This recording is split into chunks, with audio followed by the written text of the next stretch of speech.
Hi, thanks for stopping by. My name's Matthew, and I'd like to spend a few minutes with you talking about a problem that I am pretty sure happens, or you've seen it at your shop, and I would like to be able to explain why it happens and give you some pointers and tips on how to prevent this from happening.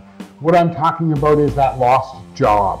Customer comes in, you've done some work on the car, you've made recommendations to do some other work, and they refuse to do the job with you. They, whatever excuse they gave you, and you see that car back in 6 weeks or a month or whatever, and you notice that all the work that you recommended has been done, except it wasn't done by you.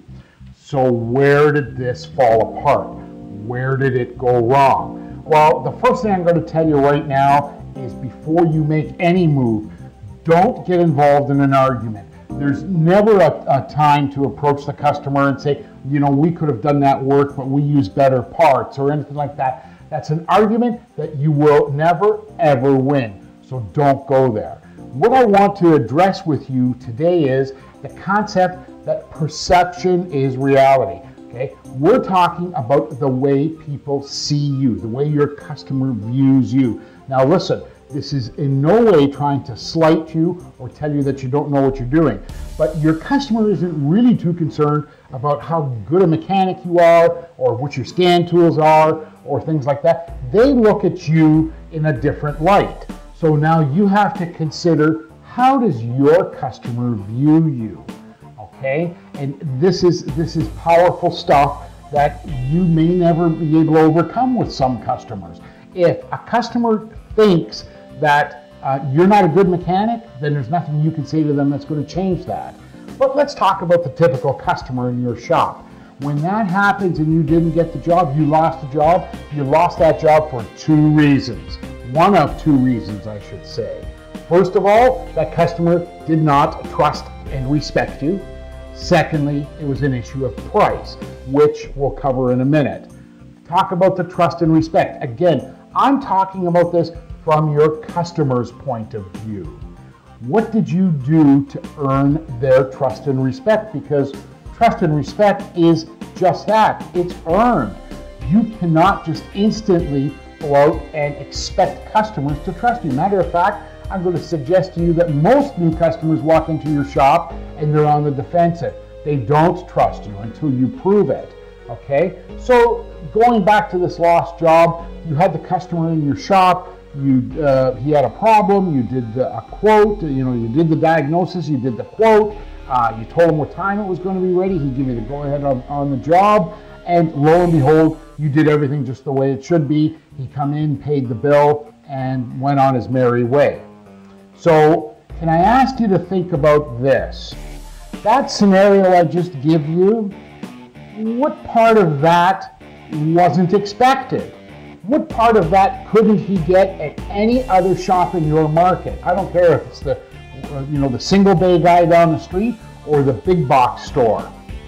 What part of that couldn't he get? Again, I'm not talking about, we use better parts, we have better diagnostics. I'm saying from the customer's point of view. I had a problem, I took it into an auto repair shop, they quoted me, they told me when it was going to be ready, they fixed the car just like they quoted, I come to pick it up.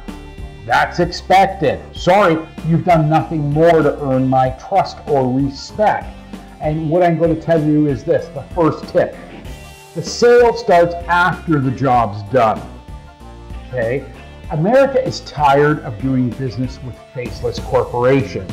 Develop that relationship with your customer. This is dirt cheap to do. A little bit of time, develop a system to do it, but dirt cheap to do. Here's what I'm talking about. Do you send out thank you cards, a personal handwritten thank you card? Gee, Mr. Jones, I really appreciate the fact you placed your trust in us to fix your car. Signed, Bob's Auto. I bet you haven't done that, and I know, I'm telling you right now, every other service shop in your market doesn't do it. You think I'm crazy? I'll tell you what. Go to your local office supply store, pick up a box of thank you cards, nothing fancy. Pick up a box of cards, send out 15 or 20 of them. Then you tell me. The next thing, when you send those thank you cards out, follow up with those customers on the phone. Give it a week or 10 days. I guarantee you that The other shops in your market could care less. Once the bill's paid, I got the money. It's the old taillight warranty. When I can't see the taillights, the warranty's up. Look, you pick up the phone, Mrs. Jones, I'm just calling to be sure everything was completed to your satisfaction. Is everything working fine for you? How did you feel about the service we gave you? Is there anything we could do to improve it for you? Now, asking open-ended questions like that, you're going to get a load from them. And that's the feedback that you want. The customer is paying the bill. Listen to what they're telling you. What about bounce back coupons? You know, you spend thousands of dollars advertising in magazines and newspapers and the yellow pages and everywhere else. You know, why not give your customer a customer-only special? Whatever that special is. I don't care whether you create a bounce back coupon or you take a $20 red rubber stamp and stamp it on every invoice. You go out and spend $1,000 on an ad that brings in 2 customers. Well, quick math tells me each one of those customers just cost you $500. So you've got a man standing in your shop. He already knows, trusts, and likes you because he purchased from you. Why wouldn't you give him something to come back to you? Again, you're developing that relationship, and there's a trust and respect there. Do you have a customer newsletter? That's one of the absolute best methods of staying in touch with your customers. You don't necessarily have to hand it to them at the counter. You mail it as a follow-up. Again, we're talking the cost of a postage stamp here now, really. I'm not asking you to break the bank. Excellent strategy, though. I'll talk to you more about newsletters at another time. Did you tell your customer about your rebates program? Do you ever take your customer purchases for the last 6 months or a year, you have a check made up, and the check is payable to your auto shop, and it is some percentage of their total purchases with you. Simple. Okay. Again, we're talking another postage stamp, and okay, there's a couple of bucks in printing costs. We still haven't spent $1,000 on an ad yet, but you're developing that relationship. Do you publish any information about things you should know about your brakes, things you should know about oil changes and oil and checking your fluids? Do you publish any information like that? Like, what's the difference between all season and all weather tires? And I'm so confused. Why don't you publish some basic information? And I'm not talking about giving out what the manufacturers do. The manufacturers are trying to persuade you to move to their brand in that information. That's not what I'm talking about. I'm talking about something that's written by you that says, you know what, here's what's important about your tires. This is what you should know. And if you do this type of driving, here's the best type of tire to have. Become the authority in your market. This is how you develop that trust and build that relationship, because the trust and respect has to be earned and you have to work at it. The second possible reason that you lost that job was price. Now, price is a difficult thing, and I don't want to keep you here long because I've got an entire other segment that I do on price, and I'll let you know about that. But the one thing that you have to know is price is the easiest objection to raise. No, I can't afford it. It costs too much. It's not in the budget, and that's easy to do. But have you ever probed whether this is an actual objection or is it a condition? Condition? I mean, if I've got $20,000 and I'm over at the Ferrari store, you can sell the hell out of me, but you're not going to get me to buy a Ferrari because I can't afford it. Okay? So did you ever probe into that? Did you ever agree with your customer? Say, Mr. Jones, I understand it's a lot of money. I understand. I understand how you feel. Secondly, have you ever quizzed that objection by just something simple? Again, there's absolutely no advantage to starting an argument. My suggestion to you is saying something like, Mr. Jones, if it wasn't for price, is there anything else that is stopping us from going ahead with this job today? There's your answer. If he says no, then everything else is in line and this is a price issue. You may as well give up there, because if he doesn't have the money, can't afford to pay, there is no job. Lastly, have you considered reframing this? You know, when I say reframe it, I'm saying look at it stand on the other side of the counter and look at it from the customer's perspective.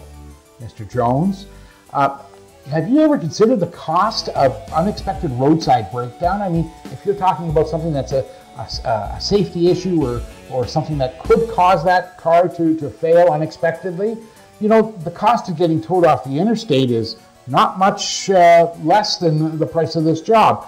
Again, you have to talk to them in a way that they're thinking. Don't forget, you should always use a written quote. I've got more information on that. Simply because right as you're talking, I guarantee you they're listening, but they're not hearing you, okay? They're thinking about, gee, what's for dinner tonight? Did my daughter get home from school okay? Oh yeah, and I got to do that report for the boss. They're listening, but they're not hearing what you have to say. When you do it in a written quote, and I've got some tips and tricks there for you as well, you then get them to sort of clear their mind and focus on a piece of paper, okay? And you should never just give them one quote. I'll talk to you about that when we talk about quotes. But as far as the job is concerned, about you made a recommendation, customer didn't do the job, he left, come back, the work was done, you lost that job for one of two reasons. You lost that job because of trust and respect, again, in the customer's eyes. You didn't earn that. You didn't do enough to earn it. Everything you did is what they expected. And they said, gee, I can get that anywhere. Remember that when customers are asked why they did not come back to a business, a whopping 68% replied a perceived indifference. In other words, they think you don't care. If you don't care, I can't help you. If you care, show them. Secondly, don't just roll over on price. There's ways to gently probe this, like I just give you those tips, and hopefully you can convert more of those lost jobs into jobs in your shop, build your car count. There's one last thing I want to talk to you about. The things that you do well, you do them well because you were taught, you were mentored. As an example, if you wanted to improve your golf game or you wanted to improve your tennis game, you would hire a coach. If you wanted to learn a different language, possibly a musical instrument, maybe some of your kids are learning musical instruments and they have a teacher. So why don't you let me help you market your auto service repair shop? You're more than welcome to call me anytime. Toll free 1-888-772-2069. By email, drop me a message, support@justthebestmarketing.com. Because I'll tell you this, if you knew how to increase your car count and start making the money that you know you deserve, you would have already done it. I'd be more than happy to help you. Give me a call, drop me a message. Thanks for watching. There's more information coming.